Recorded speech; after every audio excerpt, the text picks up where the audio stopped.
আমার পিছনে দেখা যাচ্ছে আসলে বীর চট্টলা ভেঙে চুরমার করে ফেলছে। আই ডোন্ট নো অ্যাকচুয়ালি বীর চট্টলা কেন ভাঙছে।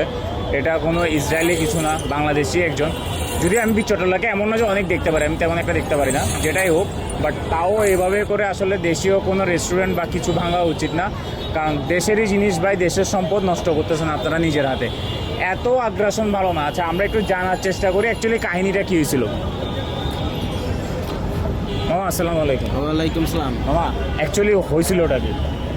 এখানে ওই গ্যাস যে ওখান থেকে ওরা কি করছে আর কি, ওই কি ভাঙচুর এগুলো করছে আর কি, আর কি করবে। মেন কথা হচ্ছে যে এটা তো ইসরায়েলি কিছু না, এটা আমাদের দেশে, এটা আমার দেশের পণ্য। আমার কথা হচ্ছে ওরা সাইনবোর্ড ভাঙতে পারবো, ওর দোকানটা কেন ভাঙলো? দোকানটা কেন ভাঙলো?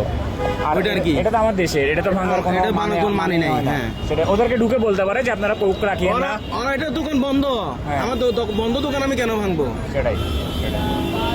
এই মামাটা আসলে চোখের সামনে সবকিছু দেখছে। আপনারা যারাই আন্দোলনে আসতেছেন ভালো একটা স্টেপ নিচ্ছেন, এটাকে আসলে এসব কিছু করে জিনিসটা নষ্ট করিয়েন না। ধন্যবাদ।